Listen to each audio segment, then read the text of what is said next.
The axe buried itself deep into the oak's heart with a thunderous crack that shattered the morning silence of Millhaven Valley.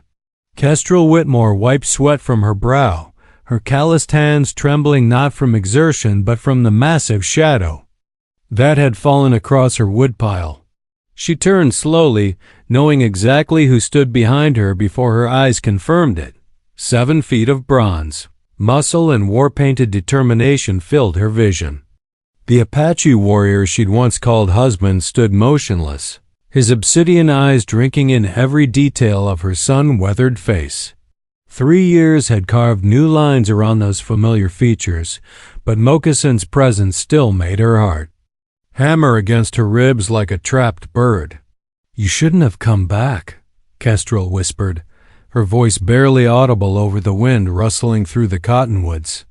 The words felt like shards of glass leaving her throat. Moccasin stepped closer, his moccasins silent on the pine needles scattered across her property.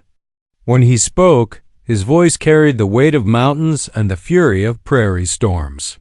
"My woman still swings the axe I carved for her hands. I'm not your woman anymore." The lie tasted bitter.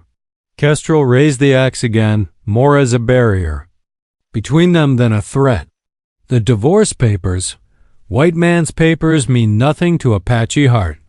His massive hand shot out, fingers wrapping around the axe handle just below hers. The contact sent lightning through her veins. 3 winters I've counted stars without you beside me.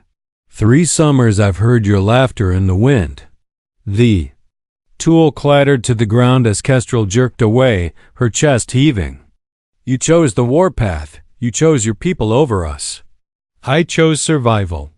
Moccassin's jaw clenched, revealing the scar that ran from his left temple to his chin new since she'd last seen him. "But survival without you is just slow death." Behind them, the screen door of her modest cabin creaked open. Kestrel spun around to see her younger sister Vesper emerge, a Winchester rifle cradled in her arms. The 18-year-old's green eyes blazed with protective fury. "You've got exactly 10 seconds to get off our land before I put a bullet in you." "Savage," Vesper snarled, raising the rifle to her shoulder. "Vesper, no." Kestrel stepped between them, her heart hammering harder. "Put the gun down." "Like hell I will. This is the bastard who abandoned you at the altar, who left you crying for months while he went off playing Indian brave." Vesper's finger tightened on the trigger. "We don't need his kind here." Moccasin remained perfectly still, but Kestrel could see the warrior's instincts coiling beneath his bronze skin. One wrong move from any of them, and this reunion would end in bloodshed. "Please," Kestrel breathed, her gaze locked on Moccasin's face. "Just go. Whatever you came here for, the answer is no." For a heartbeat, something vulnerable flickered in those dark eyes. Eyes. Glimpse of the man who'd once held her through thunderstorms and whispered Apache love songs against her hair. Then it vanished, replaced by iron determination. "I came to make things right between us," Moccasin said, his voice carrying across the clearing with the authority of a chief. "I came to work for you, to serve you, to prove that this Apache knows how to be the husband you deserved." The words hung in the air like smoke from a distant fire, heavy with promise and danger. The Winchester wavered in Vesper's hands as her sister's words sank in. "Work for us? Are you out of your mind, Kestrel? He's probably got a whole war party waiting in the hills." "There is no war party." Moccasin's eyes never left Kestrel's face. "Only one foolish Apache who learned too late that pride is a cold companion." Kestrel felt the familiar pull of his presence, that magnetic force that had drawn her to him 4 years ago, when he'd first ridden into Millhaven Valley with a treaty delegation. She'd been barely 19 then, fresh from back east and full of romantic notions about the untamed frontier. He'd been 28, already a respected warrior, and their forbidden courtship had scandalized both communities. "You left me standing in my wedding dress," she said, the old pain sharp as ever in her voice. "Pastor Clement, The whole congregation, they all watched me wait for a groom who never came. Moccasin's massive frame seemed to crumple slightly. My father's war council demanded I choose. Stand with my people against the gold miners or be cast out forever. His weathered hands clenched into fists. I thought I was protecting you by leaving. I thought you'd be safer without Apache blood staining your name. So you made my choice for me. The accusation cracked like a whip, just like a man, just like a fool.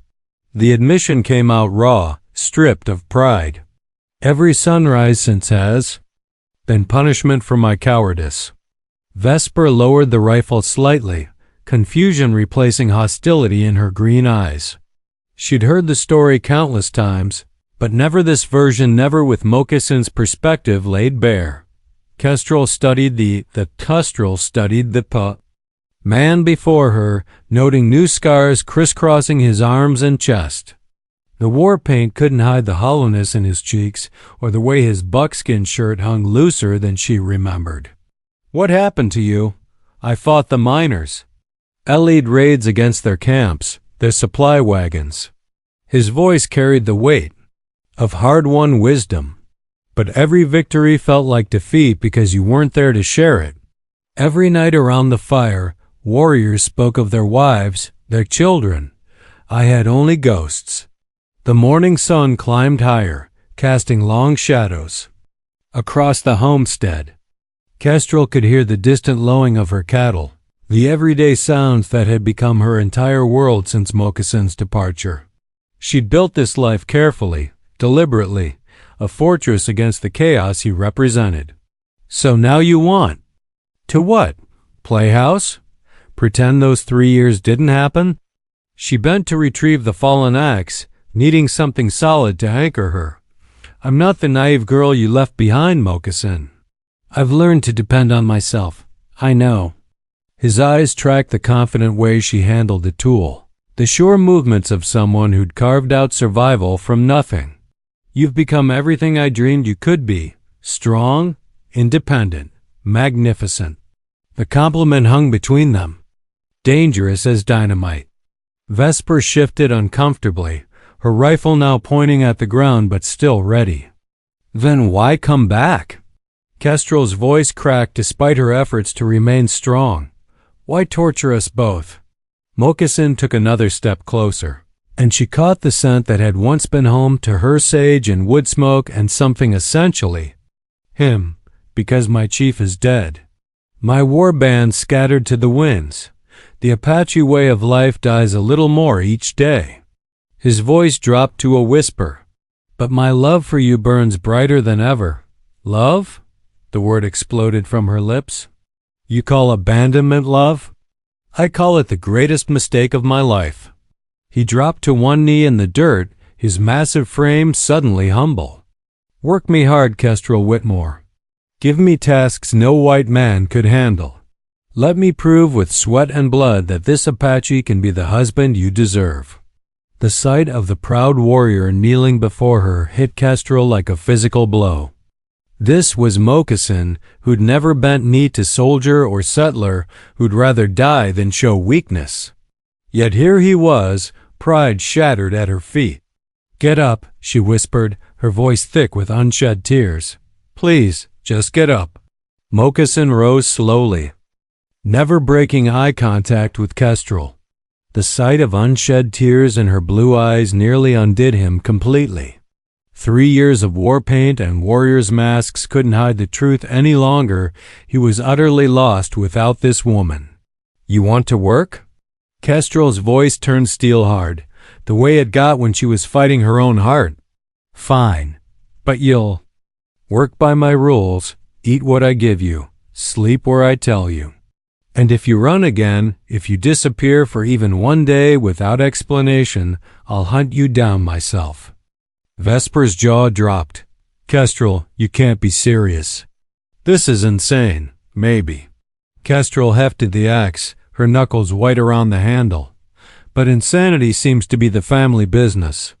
She pointed toward the far end of her property where a massive pile of storm-felled trees created an impassable barrier. Winter took down half the forest last year. I need that timber cleared and split before the next snow, or we'll freeze. Think your Apache muscles are up to it? Moccasin followed her gaze to the twisted wreckage of oak and pine. Months of work. For any normal man, he nodded once, sharp and decisive. Where do you want the wood stacked? Behind the house. Neat rows, seasoned properly. She turned on her heel and started walking toward the cabin. Vesper will show you to the old tool shed. That's your quarters. Like hell I will, Vesper exploded. I'm not playing innkeeper to the man who broke my sister's heart. Kestrel spun around, her blue eyes blazing.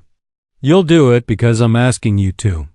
Because maybe, just maybe, we all deserve a second chance to get things right. The words hung in the mountain air like a prayer.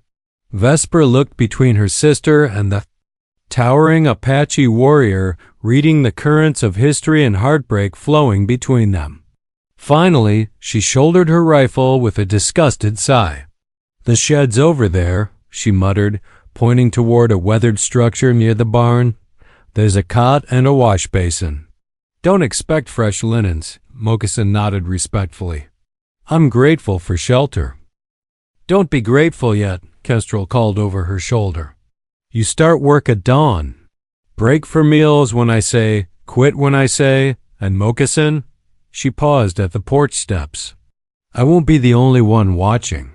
The townspeople have long memories and short tempers when it comes to Apache in the valley. She was right, and they both knew it. Millhaven Valley had seen its share of Indian troubles over the years. Accepting Moccasin's presence would require courage from everyone involved. That evening, as purple twilight painted the mountains, Kestrel sat on her porch watching Moccasin arrange his few possessions in the shed. He moved with the same fluid grace she remembered, every motion economical and sure. When he emerged carrying a worn buckskin bundle, she called out before she could stop herself. What's in the bundle? He approached slowly, stopping at the bottom of her porch steps. Wedding gift I never gave you. His voice carried 3 years of regret. Kept it with me through every battle, every long night. Foolish hope, maybe. Despite herself, Kestrel felt curiosity war with caution in her chest. What is it? Moccasin unwrapped the bundle carefully, revealing an intricate silver and turquoise necklace, clearly Apache craftsmanship, but delicate enough for Eastern sensibilities. The centerpiece was a silver thunderbird with wings spread wide, each feather etched with painstaking detail. Thunderbird for strength through storms, he explained quietly. My grandmother's design. She said any woman brave enough to love an Apache needed all the protection the spirits could give. The necklace caught the last rays of sunlight, throwing blue and silver fire across the porch boards. It was the most beautiful piece of jewelry Kestrel had ever seen, and she had to physically restrain herself from reaching for it. Keep it, she said, her voice carefully neutral. I haven't earned it yet. Then I'll wait until you have. He wrapped the necklace again with reverent care, however long it takes. As he turned to go, Kestrel found herself speaking again. Moccasin. He stopped, hope flickering in his dark eyes. Why now? Why come back when the danger's past and you could start fresh somewhere else? For a long moment, he stood silhouetted against the dying light, looking more like a legend than a man. When he spoke, his words carried the weight of absolute truth. Because some mistakes echo through lifetimes if you don't make them right. And because I'd rather die trying to win you back than live knowing I never tried at all. Dawn came cold and gray to Millhaven Valley, but Kestrel was already awake, watching from her bedroom window as Moccasin emerged from the tool shed.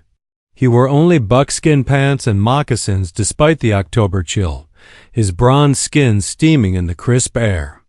As he stretched and prepared for the day ahead, she dressed quickly and stepped onto the porch, coffee mug in hand.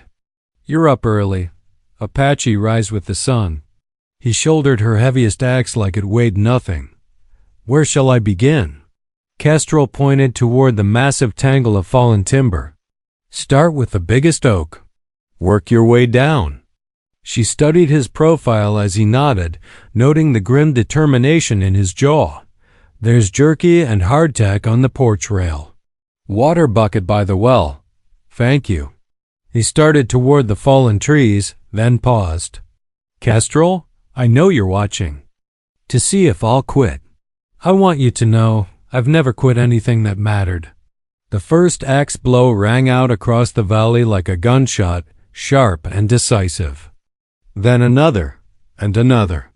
Kestrel found herself mesmerized by the rhythm, by the play of muscle beneath bronze skin as Moccasin attacked the storm-felled giant with methodical precision. By midday, he'd reduced the massive oak to manageable sections, sweat coating his body despite the cool air. Vesper emerged from the house carrying a pitcher of water and a suspicious expression. He's not human, she muttered, watching Moccasin hoist a log that should have required 2 men. No normal person works like that. He's trying to prove something. Kestrel couldn't tear her eyes away from the spectacle. She'd forgotten how magnificent. Moccasin was in motion like watching a force of nature given human form. Yeah, well, he's proving it to the wrong people. Vesper nodded toward the dirt road leading to town. Look, a small crowd had gathered at the property line townsfolk, drawn by curiosity and suspicion. Kestrel recognized Pastor Clement's black suit, Mayor Harwick's carefully waxed mustache, and several other faces from town. They stood watching Moccasin work with expressions ranging from fascination to outright hostility. This isn't good, Vesper whispered. Someone's going to cause trouble. She was right. Even as they watched, 3 men broke away from the group and started walking up the long drive toward the cabin. Kestrel recognized them immediately. The Garrett brothers Flint, steel and iron miners who'd lost friends in Apache raids over the years. Their faces promised violence. Kestrel set down her coffee and reached for the Winchester leaning against the porch rail. Stay here, Vesper. Like hell I will. Her sister grabbed a shotgun from inside the house. We're in this together. The Garrett brothers stopped 20 yards from the porch, close enough to be heard, but far enough to retreat if shooting started. Flint, the eldest, spat tobacco juice into the dirt and sneered. Heard you was harboring a redskin, Kestrel Whitmore. Didn't believe it till I saw it myself. My property, my business, Flint. Kestrel's voice stayed level, but her grip tightened on the rifle. No law against hiring help. Help? Steele Garrett laughed harshly. That's what you call the savage who killed my cousin Danny up at Copper Creek? You don't know that was him. But even as she said it, Kestrel felt ice form in her stomach. She didn't know what Moccasin had done during the war years, what blood might stain his hands. All them Apache murderers look the same to me, Iron added, the youngest brother, but no less vicious than his siblings. Say the word, Miss Whitmore, and we'll solve your problem permanent-like. The axe blows had stopped. Kestrel glanced over to see Moccasin standing motionless beside the timber pile, his weapon lowered but ready. His face revealed nothing, but she could feel the tension radiating from him like heat from a forge. The only problem I have, Kestrel said carefully, is men trespassing on my land and making threats. I suggest you boys head back to town before you do something you'll regret. Flint's eyes narrowed. You're making a mistake, girl. That savage has got you fooled, but his kind don't change. Soon as he gets the chance, he'll slit your throat and take whatever he wants. Then I guess that's my risk to take. Kestrel raised the Winchester to her shoulder. Now get off my property. For a tense moment, the 5 people stood frozen in a tableau of Western confrontation. Then Pastor Clement's voice carried across the distance, calling the Garrett brothers back to the road. Reluctantly, the 3 men retreated, but not before Flint delivered a parting shot. When you're dead and scalped, don't say we didn't warn you. As the crowd dispersed and headed back to town, Kestrel lowered her rifle with shaking hands. The reality of what she'd gotten herself into was starting to sink in. Harboring Moccasin didn't just risk her own safety, it put Vesper in danger too. "You shouldn't have defended me." Moccasin's voice came from directly behind her, and she spun around to find him standing at the bottom of the porch steps. He'd approached silently as a ghost. "I wasn't defending you," she lied. "I was defending my right to hire whoever I want."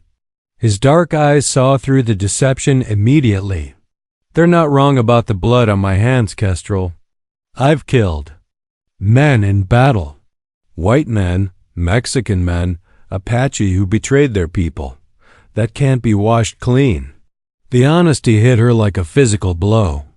Part of her wanted to send him away immediately to protect herself and Vesper from the violence that seemed to follow him like a shadow.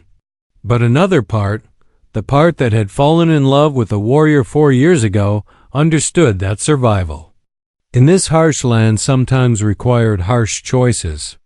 "Did you kill innocent people?" she asked quietly. "Women? Children?" "Never." The word came out hard as granite. "I fought soldiers and miners who invaded our lands. I defended my people against those who would destroy us, but I never harmed the innocent." Kestrel studied his face, searching for any hint of deception. She found only weary honesty and the weight of decisions that had cost him everything he'd once held dear. "Then we keep working," she decided.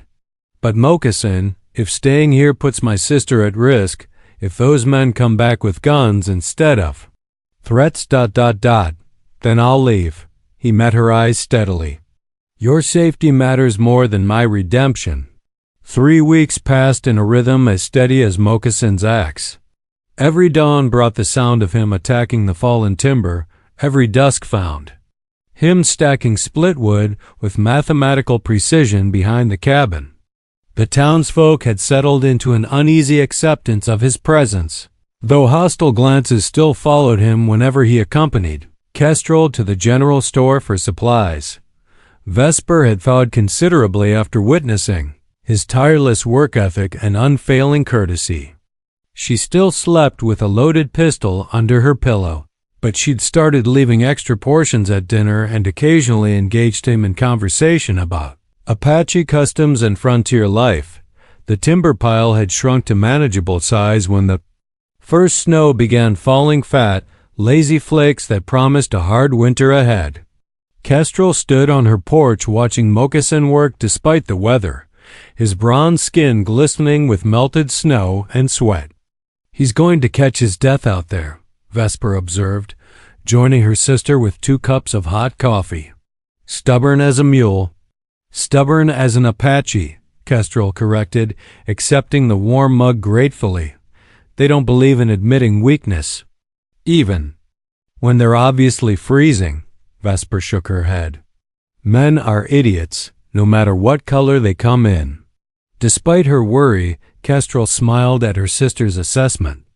Vesper had grown up considerably since Moccasin's return, forced to confront her own prejudices and preconceptions.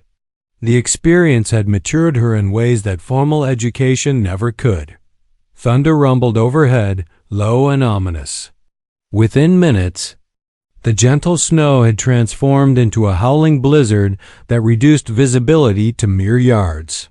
Kestrel lost sight of Moccasin entirely in the swirling white chaos. "He needs to come inside," she said, setting down her coffee and reaching for her coat. "This storm could last for days." "I'll get him," Vesper offered, but Kestrel was already pushing through the door into the teeth of the wind. The cold hit her like a physical blow, stealing her breath and immediately numbing her exposed skin. She fought through knee-deep drifts toward where she'd last seen Moccasin working, calling his name over the howling wind. She found him collapsed beside the timber pile, his axe buried in a half-split log. Snow had already begun accumulating on his motionless form, and his lips had turned an alarming shade of blue. Hypothermia, the silent killer of the high country. Moccasin. She dropped to her knees beside him, fear lending her strength as she shook his massive shoulders. "Can you hear me?" His eyes fluttered open, unfocused and glazed with cold. "Kestrel?" Her name came out slurred, barely audible above the storm's fury. "I'm here. We need to get you inside." She tried to lift him, but even weakened by cold, he was far too heavy for her to manage alone. "Vesper!" She screamed toward the cabin. "Help me!" Her sister appeared moments later, struggling through the deepening snow with blankets and rope. Together, they managed to half-carry, half-drag Moccasin's semi-conscious form to the cabin. By the time they got him inside, his skin had taken on a frightening gray pallor. "Strip him down," Kestrel ordered, her medical training from back east finally proving useful. "We need to get his body temperature up gradually." Working efficiently, the sisters peeled away Moccasin's wet buckskin clothing and wrapped him in dry blankets near the fireplace. Kestrel rubbed his hands and feet vigorously, trying to restore circulation while Vesper heated water for warm compresses. "Is he going to be all right?" Vesper asked quietly, genuine concern replacing her usual hostility. "I don't know." Kestrel checked his pulse, weak but steady. "He's hypothermic, but not severely. If we can warm him up slowly. She trailed off, unwilling to voice her fears about frostbite or worse complications. As the hours passed, Moccasin drifted in and out of consciousness, sometimes mumbling in Apache, sometimes calling out names Kestrel didn't recognize. During his more lucid moments, he tried to apologize for his weakness, for causing trouble, but she hushed him gently and focused on his care. By midnight, his color had improved and his shivering had subsided to occasional tremors. Kestrel sat beside the makeshift bed they'd created near the fire, monitoring his breathing while Vesper dozed in a nearby chair. "Foolish woman," Moccasin whispered suddenly, his voice weak but clear. "You should have let the storm take me." Kestrel's head snapped up to find his dark eyes watching her with familiar intensity. "Don't talk nonsense. You're going to be fine. I nearly died on your land. Would have brought shame to your name if the townspeople found my body here." He tried to sit up, but she pressed him back down gently. "The only shame would have been letting pride kill a good man," she said firmly.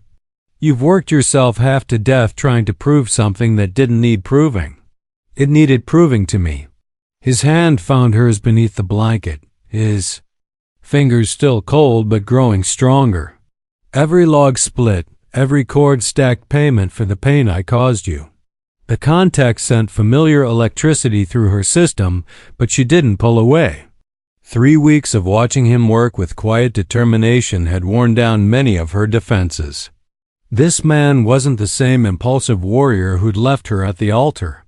Prison and war had tempered him into something harder, more resilient, but also more humble. "You can't buy forgiveness with firewood, Moccasin." The words came out softer than she intended. "That's not how it works." "Then how does it work?" His grip tightened slightly. "Tell me what I must do to earn your trust again." Kestrel studied his face in the firelight, seeing past the weathered features to the vulnerability beneath. He was asking her to make herself vulnerable in return, to risk the careful walls she'd built around her heart.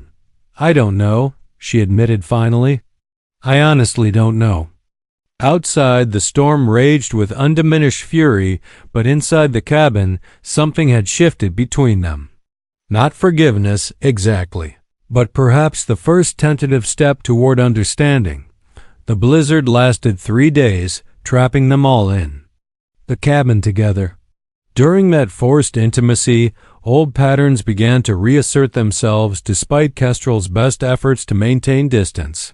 She found herself sharing meals with Moccasin, discussing everything from Apache customs to her dreams of expanding the ranch. Vesper watched these interactions with growing amazement, seeing her stern sister soften in ways she'd forgotten were possible. When the storm finally broke, Revealing a world transformed by pristine white snow, Kestrel made a decision that surprised even herself. "You're moving into the house," she announced over breakfast. "The shed's too cold, and pneumonia doesn't care how tough you think you are." Moccasin paused with his coffee cup halfway to his lips. "I don't need." It wasn't a request. Her tone brooked no argument. "There's a small room off the kitchen that'll do fine. Vesper's comfortable with the arrangement, aren't you?" Her sister nodded, though she still looked slightly stunned by recent developments. "Better to have him where we can keep an eye on him." That evening, as Moccasin arranged his few possessions in the small room, Kestrel found herself hovering in the doorway. The space felt different with his presence filling it more complete. Somehow, as if a missing piece had finally been restored. "Thank you," he said without turning around, "for everything." "Don't thank me yet." She stepped into the room, drawn by impulses she didn't fully understand. "We still have a lot to work through." He faced her then, and she saw her own conflicted emotions reflected in his dark eyes. The physical attraction had never died. If anything, 3 years apart had intensified it. But attraction wasn't enough to rebuild the trust he'd shattered. "I know." He moved closer, stopping just within arm's reach. "I also know I hurt you in ways that may never heal completely." But Kestrel, her name came out like a prayer. "I love you more now than the day I asked you to marry me. That will never change." The words hung between them, heavy with promise and peril. Kestrel felt her carefully constructed defenses crumbling under the weight of his sincerity. This was the moment she'd both dreaded and longed for since his return.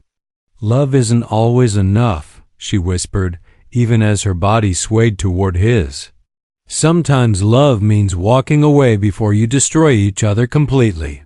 Then maybe it's time to find out if we're strong enough to choose differently." His hand rose to cup her cheek, thumb brushing away a tear she hadn't realized she'd shed. "Maybe it's time to see if love can build instead of destroy." The kiss, when it came, felt like coming home and jumping off a cliff simultaneously. 3 years of hurt and longing poured into that contact, desperate and tender and absolutely inevitable. Kestrel melted against him, her hands fisting in his shirt as if she could anchor herself to this moment forever. When they finally broke apart, both were breathing hard. Moccasin rested his forehead against hers, his voice rough with emotion. "I won't leave you again, Kestrel. Not ever. Whatever comes, we face it together. Promise me," she breathed against his lips. "Promise you won't run when things get difficult." "I promise." The vow came out firm and absolute. "On my honor as a warrior, on my love for you, I promise." It should have been enough. Would have been enough if the sound of approaching horses hadn't shattered the moment like glass. Kestrel pulled back, recognizing the thunder of multiple riders even before the first shouts reached them. "Stay here," she ordered, but Moccasin was already moving toward his weapons. "No, we face this together, remember?" They emerged from the house to find a dozen mounted men surrounding the cabin, torches turning the snow-covered yard into a theater of dancing shadows. The Garrett brothers sat their horses in the center of the group, flanked by Mayor Harwick and several other townsmen. All were armed. "Come out peacefully, Apache," Flint Garrett called out. "We're here to discuss your future in Millhaven Valley." Kestrel stepped onto the porch with her Winchester, Vesper beside her with the shotgun. Moccasin emerged from the shadows at the side of the house, a rifle in his hands and violence radiating from every line of his body. "This is private property," Kestrel announced, her voice carrying clearly across the yard. "State your business. Or leave." "Our business is with your Apache," Mayor Harwick replied, his usual political smoothness strained by the circumstances. "There's been developments that require his immediate attention." "What kind of developments?" But even as she asked, Kestrel felt dread settling in her stomach like a stone. Still, Garrett urged his horse closer to the porch, his face twisted with savage satisfaction. Cavalry patrol found 3 dead miners up at Copper Creek this morning. Scalped and mutilated, Apache style. Seems your pet savage has been busy. The accusation hit like a physical blow. Kestrel turned to look at Moccasin, searching his face for any sign of guilt or deception. She found only cold fury and something that might have been resignation. I haven't left this property in 3 weeks, Moccasin stated flatly. Ask either. Of these women, they can account for my time. Indian word don't mean much to us, Iron Garrett sneered. And women can be made to lie for their men. You calling me a liar, boy? Vesper's voice cracked like a whip, the shotgun swinging toward Iron with deadly precision. Because if you are, we can settle this right now. The tension ratcheted up another notch as weapons shifted and horses danced nervously in the snow. One wrong word, one sudden movement, and the clearing would explode into violence that would leave multiple people dead. Nobody's calling anyone. Anything, Mayor Harwick said quickly, trying to regain control of the situation. But the fact remains that Apache killed those miners, and feelings are running high in town. For everyone's safety, it might be best if— He gestured vaguely toward Moccasin, if arrangements were made. What kind of arrangements? Kestrel's finger tightened on her rifle's trigger. Flint Garrett answered with brutal honesty. The kind that ensure this problem doesn't happen again. The standoff stretched into tense minutes, broken only by the nervous whicker of horses and the creak of leather saddles. Kestrel could feel the situation balanced on a knife's edge, one wrong word away from becoming a massacre. There's another way, Moccasin said suddenly, his voice carrying the authority of a man accustomed to command. Apache justice for Apache crimes. Every eye turned to him as he stepped forward, his rifle lowered but ready. In the torchlight, he looked every inch the warrior chief he might have become proud, dangerous, and absolutely uncompromising. Trail's only a day old, he continued, addressing the mounted men as equals rather than accusers. Real killer left. Sign that any tracker worth his salt can follow. Give me 3 days, and I'll bring you the Apache who spilled white blood. Flint Garrett laughed harshly. So you can warn him? Help him escape? We ain't that stupid, savage. So I can kill him. Myself. The words fell into the night like stones down a well, final and absolute. Apache who kills innocent whites brings shame on all our people. Such a one deserves warrior's death, not white man's rope. The brutal honesty of it silenced even the Garrett brothers. This wasn't the response they'd expected, a plea for mercy, perhaps, or desperate denials. Instead, Moccasin was offering to hunt down and execute one of his own people. How do we know you won't just disappear? Mayor Harwick asked carefully. Run back to the reservation and forget all about your promises? Because he's not going alone, Kestrel said, stepping down from the porch. Her words sent shock through the assembled crowd like lightning. I'm going with him. Like hell you are. Vesper exploded, but Kestrel held up a hand to silence her. This is my choice, Vesper, my risk to take. She looked directly at Mayor Harwick, her blue eyes blazing with determination. You want guarantees? Fine.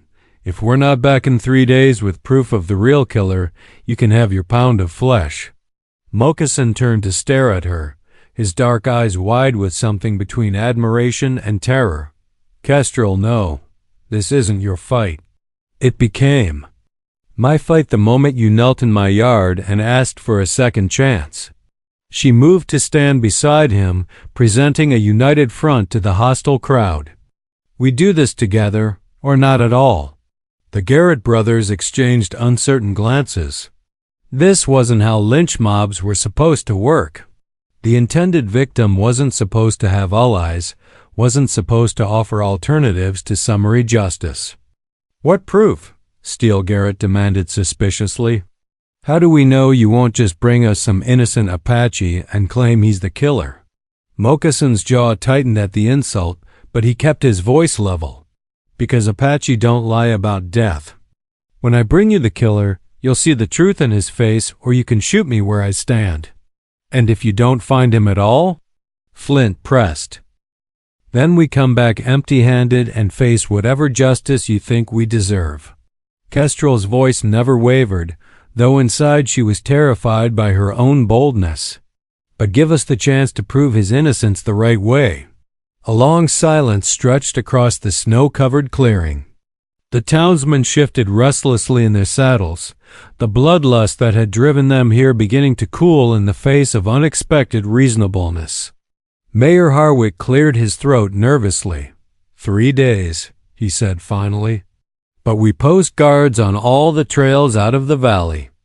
Try to run, and we'll hunt you both down like animals." "Understood," Moccasin nodded curtly. "We leave at dawn." As the mob dispersed and rode back toward town, Vesper cornered her sister in the cabin kitchen. "Have you lost your mind completely? You're going to get yourself killed chasing after some bloodthirsty Apache warrior." "Maybe." Kestrel began gathering supplies for the journey-dried meat, hardtack, ammunition. "But I can't let him face this alone." "Not again." "Why?" Vesper's voice cracked with emotion. "Why risk everything for a man who already abandoned you once?" Kestrel paused in her preparations, her hand stilling on a box of cartridges. How could she explain the certainty that had settled in her heart during that tense confrontation? How could she describe the moment she'd realized that losing Moccasin again to a rope or a bullet would destroy her more completely than his original betrayal ever had? "Because I love him," she said simply. "And because this time I'm not letting fear make my choices for me." Dawn came gray and cold, with fresh snow beginning to fall as Kestrel and Moccasin prepared to leave. Vesper pressed a small silver locket into her sister's hands, their mother's, containing a photograph of their family back east. "For luck," she whispered, tears freezing on her cheeks. "Come back to me, Kestrel, both of you. We will." Kestrel hugged her sister fiercely. "I promise." Moccasin approached on snowshoes, leading their horses through the deep drifts. He'd painted his face with traditional Apache war markings, not for battle, but for tracking. The geometric patterns made him look fierce and otherworldly in the early morning light. "Ready?" he asked quietly. "As ready as I'll ever be." Kestrel shouldered her pack and rifle, then paused to look back at the cabin that had been her fortress for 3 years. Would she ever see it again? Where do we start? "Copper Creek. Trail begins there." His dark eyes found hers, serious and steady. "Kestrel, what you did last night, standing with me against those men. No warrior could ask for a braver partner. Just don't make me regret it." She tried for lightness, but the words came out weighted with genuine fear. They rode through the morning in companionable silence, following game trails that wound between snow-laden pines toward the mining country. Moccasin moved with the fluid grace of someone born to the wilderness, reading signs in bent twigs and disturbed snow that were invisible to her untrained eye. At Copper Creek, they found the scene of the massacre. 3 men lay frozen in their own blood, their bodies telling a story of sudden, brutal violence. But as Moccasin knelt to examine the tracks around the camp, his expression grew increasingly puzzled. "What is it?" Kestrel asked, fighting down nausea at the gruesome sight. "Tracks are wrong." He pointed to marks in the churned snow. "Moccasins, yes, but not Apache style. And look," he lifted a broken arrow shaft, studying the fletching with a frown. "Crow feathers, not eagle. This wasn't done by my people." "Then who?" Moccasin's face darkened with understanding and fury. "Someone who wanted it to look like Apache work. Someone who knew enough to make it convincing to white eyes, but not enough to fool a real tracker." The implications hit Kestrel like a physical blow. You mean this was planned? Someone deliberately framed the Apache? And when townsfolk came for justice, they'd find convenient Apache working at your ranch. His voice turned grim as granite. Very neat, very thorough. But who would do such a thing? Before Moccasin could answer, the crack of a rifle echoed across the clearing. Bark exploded from a tree inches from Kestrel's head, and suddenly the forest around them erupted in gunfire. They dove for cover behind fallen logs as bullets whined overhead like angry hornets. So much for 3 days. Kestrel shouted over the din, working the lever of her Winchester with practiced efficiency. Looks like someone decided to skip the trial. But even as she returned fire at the muzzle flashes hidden in the trees, she couldn't shake the feeling that this ambush had been planned long before last night's confrontation. Someone wanted both her and Moccasin dead, and the murdered miners had just been bait to draw them out. The battle for their lives had begun, and the truth about Copper Creek would have to wait. The firefight lasted 30 minutes that felt like hours. Bullets chewed splinters from their log barricade while Kestrel and Moccasin returned fire at half-glimpsed figures moving through the trees. When the shooting finally stopped, an ominous silence settled over the clearing. "They're flanking us," Moccasin whispered, his eyes scanning the forest with predatory intensity. "Moving to surround our position. How many?" Kestrel checked her ammunition. Half gone already. 6, maybe 7. "But they're not townspeople." His voice carried deadly certainty. "These are professionals, military trained." Before Kestrel could ask what he meant, a new voice called out from the trees, educated, refined, completely at odds with the wilderness setting. Quite impressive, I must say. Most people would have been dead in the first volley. A man stepped into view at the edge of the clearing, hands raised in apparent surrender, but wearing a smile that promised violence. He was well dressed despite the rough conditions, his clothes expensive and his boots polished. Everything about him screamed money and civilization except for the cold calculation in his pale eyes. "Who are you?" Kestrel called out, keeping her rifle trained on the stranger. "Cornelius Blackthorne, at your service." He executed a mocking bow, representative of certain mining interests who've grown concerned about Apache activities in this region.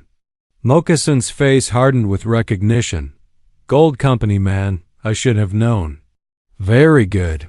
Yes, I represent investors who've sunk considerable capital into claims throughout this valley. Claims that have been disrupted by Indian raids of late." Blackthorn's smile never wavered. "Imagine our surprise when we discovered the infamous Apache warrior Moccasin working peacefully on a local ranch. Such an opportunity seemed too good to pass up. The pieces fell into place with sickening clarity. You killed those miners, Kestrel accused. Set up the massacre to frame Moccasin. Frame is such an ugly word. Blackthorne examined his manicured nails with theatrical interest. Let's say I provided the local population with a target for their righteous anger. Much cleaner than hiring assassins, don't you think? But it didn't work, Moccasin observed, shifting slightly to get a better angle on their tormentor. The townspeople gave us 3 days to find the real killer. Yes, quite inconvenient, but easily remedied. Blackthorne gestured, and armed men began emerging from the trees around them. A tragic accident during the manhunt. The grieving widow and her Apache lover killed by the very savages they were hunting. The irony is simply delicious. Kestrel counted at least 8 rifles now pointing at their position. Even with Moccasin's warrior skills and her own marksmanship, they were hopelessly outnumbered. But she'd be damned if she'd beg for mercy from this monster. Why? She demanded. Why go to all this trouble just to kill us? Economics, my dear. Blackthorne's tone turned professorial. Your ranch sits atop one of the richest gold veins in the territory. With you dead and no heirs, the property reverts to territorial authority that can be influenced by the right financial incentives. Vesper's my heir, Kestrel shot back. Killing me won't get you the land. Ah, but tragic accidents do tend to run in families, don't they? Especially when young women insist on living alone in such dangerous country. The threat against her sister hit Kestrel like a physical blow. Beside her, Moccasin had gone perfectly still in the way that meant he was about to do something desperate and probably suicidal. She could feel the violence coiling in his muscles like a spring under tension. "Kestrel," he said quietly, never taking his eyes off Blackthorn. "When I move, run for the horses. I'm not leaving you." "You have to. Someone needs to warn Vesper. Stop these bastards from completing their plan." His hand found hers briefly, squeezing once. "This time, let me be the one who stays behind to fight." Before she could protest, Moccasin exploded from cover with a war cry that seemed to shake the mountains themselves. His rifle spat fire as he charged directly at Blackthorn's position, drawing all attention to himself in a desperate bid to give Kestrel a chance to escape. The clearing erupted in chaos as the hired gunman opened fire on the charging Apache. Warrior. Kestrel saw Moccasin stagger as a bullet found its mark, but he kept moving with the unstoppable momentum of an avalanche. His war club appeared in his hand as if by magic, and then he was among Blackthorn's men like a force of nature given human form. Fighting back tears, Kestrel sprinted for their horses. Behind her, she could hear gunshots, screams, and the wet sounds of Moccasin's club finding targets. She couldn't look back, because looking back would mean admitting he was probably going to die buying her this chance. She reached the horses and vaulted into the saddle, spurring her mount toward the trail home. As she rode, a single gunshot echoed across the valley, different from the others, final and decisive. Her heart clenched with the terrible certainty that she'd just lost Moccasin forever, but Vesper was still alive, still in danger, and that gave her the strength to keep riding through her tears. There would be time for grief later. Right now, there was only the desperate race to save her sister and expose Blackthorn's conspiracy before it was too late. The game had changed, but it wasn't over. Not yet. Kestrel's horse was lathered and blowing hard by the time she reached the cabin, having pushed the animal mercilessly through the deep snow. The sight that greeted her in the yard stopped her heart, Vesper's body lying motionless in the snow, dark blood spreading around her like spilled wine. No. Kestrel threw herself from the saddle and ran to her sister, falling to her knees in the crimson-stained snow. But when she rolled Vesper over, her sister's eyes fluttered. "Open, Kestrel?" Vesper's voice was weak but alive, gloriously alive. "They came, said you were dead, ... She, don't talk." Kestrel quickly examined the wound, a bullet grazed along Vesper's temple, bloody but not fatal. "You're going to be fine. Can you move?" "Think so." With Kestrel's help, Vesper struggled to sit up, wincing at the movement. 3 men. Side Blackthorn sent them to clean up loose ends. "I tried to fight, but..."